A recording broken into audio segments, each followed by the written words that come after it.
स्वः तत्सवितुर्वरेण्यं भर्गो देवस्य धीमहि धियो यो नः प्रचोदयात्। आज का विषय है विक्षुब्ध आत्मा का अभिशाप। आइए इसे विस्तार से समझते हैं।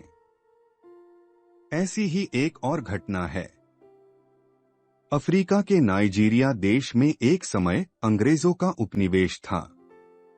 अब यूं वहां आजादी है, पर प्रभुत्व वहां स्थायी रूप से बसे हुए गोरों का ही है। उस क्षेत्र के एक अंग्रेज अफसर फ्रैंक हाइब्स ने नाइजीरिया में आंखों देखा प्रेत विवरण प्रकाशित कराया था। वह अफसर किसी काम में इस्विंगो गया। वहां एक पुराना टूटा फूटा डाक बंगला था। उसने उसी में ठहरने का निश्चय किया। उस क्षेत्र के रहने वाले इसओरगु कबीले के आदिवासी उसे समझाते रहे कि इस डाक बंगले में प्रेत रहते हैं, इसलिए वह वहां न रहे, उन्हीं के घरों में ठहर जाए। अफसर उनकी अंध मान्यताओं पर हंसता रहा और कहता रहा, उनके गंदे घरों की अपेक्षा प्रेत के साथ खुले डाक बंगले में रहना अच्छा है। मजदूरों ने उस खंडहर की सफाई कर दी, खाने ठहरने के साधन जुटा दिए, पर रात को वहां रहने के लिए कोई तैयार न हुआ। निदान उसे अकेले ही उसमें रहकर रात बितानी पड़ी।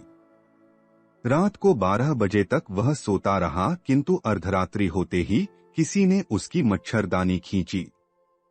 उठकर देखा तो कोई नजर नहीं आया, किंतु बदबू इतनी तेज फैल रही थी कि वहां ठहरना मुश्किल हो गया। इतने में एक तेज हवा के झोंके ने बंगले की खिड़कियां जोरों से खड़काना शुरू कर दी और मेज पर रखी चाय की प्लेट जमीन पर पटक दी। साथ ही किन्हीं भारी पैरों की आवाज उसे इस तरह सुनाई पड़ने लगी, मानो कोई बड़ी आकृति का प्राणी इधर टहल रहा हो। भरी पिस्तौल हाथ में लेकर हाइब्स बाहर निकला तो देखा कि अंधेरे में कोई छाया जैसी आकृति बरामदे में टहल रही है। अफसर ने आवाज दी, पर कोई उत्तर न मिला, तो उसने 2 गोलियां दाग दी, पर इसका कोई प्रभाव उस आकृति पर न पड़ा। आकृति समीप बढ़ती आई और उसकी शक्ल आसानी से दीख पड़ने लगी। भयंकर चेहरा, नाक बैठी हुई, होठ खुले हुए, गंजा सिर, स्थिर पुतली, गड्ढों और झुर्रियों से भरे गाल, वह बड़ा भयानक लग रहा था। अफसर मूर्तिवत सुन्न खड़ा रहा। वह सोच न सका कि वह कौन है और क्या कर रहा है। धीरे धीरे आकृति पीछे हटी और खंभे पर चढ़ने लगी। अफसर ने उसे निशाना बनाकर 2 गोलियां और चलाईं, पर वह लगी किसी को नहीं। छाया भी गायब हो गई। डरा हुआ हाइब्स बेतहासा भागा और कुछ दूर एक चीख के साथ बेहोश हो गया। आदिवासी यह जानने के लिए इर्द गिर्द ही घूम रहे थे कि देखें क्या घटना घटित होती है। वे लोग चीख सुनकर दौड़े आए और अफसर को उठाकर अपनी चौपाल पर ले गए, जहां उसे कई घंटे बाद होश आया। दूसरे दिन अफसर ने आदिवासियों को बुलाकर उनके परिचित प्रेत की बाबत पूछताछ की तो इसओरगु लोगों ने बताया कि जिस जगह डाक बंगला बना है, पहले उस जगह एक टीला था जिस पर जूजू देवता की पूजा होती थी और जानवरों तथा मनुष्यों की बलि दी जाती थी। अंग्रेज जब आए तो उन्होंने उस स्थान को अनगढ़ मूर्तियों को उठाकर एक ओर फिकवा दिया, नरबली बंद करा दी और डाक बंगला बनवा दिया।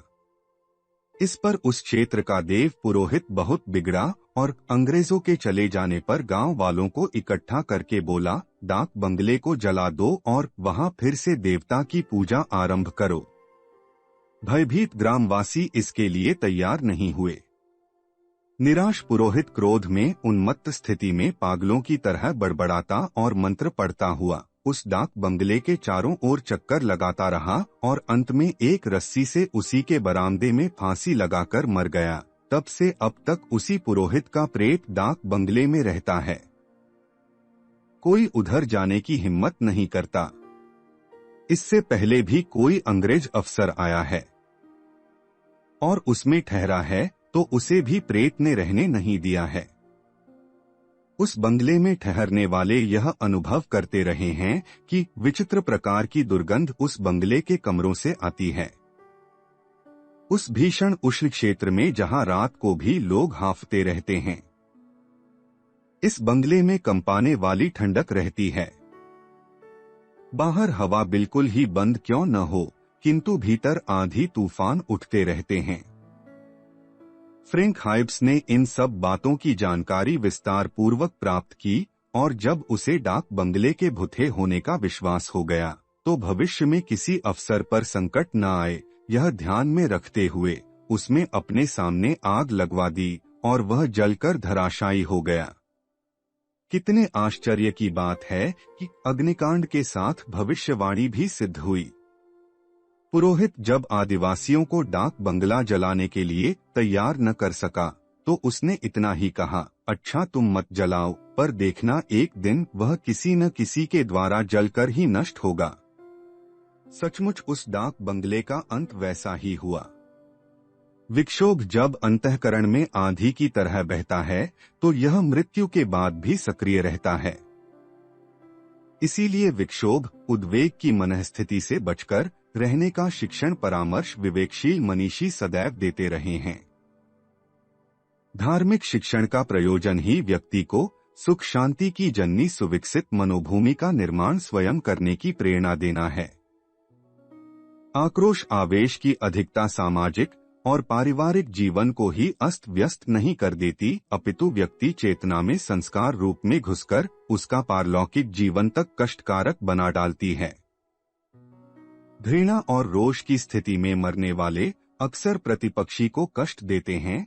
ऊपर की घटना में पुरोहित प्रेतलीला हटाने के कारण रुष्ट हुआ और उस आक्रोश में आत्महत्या कर बैठा।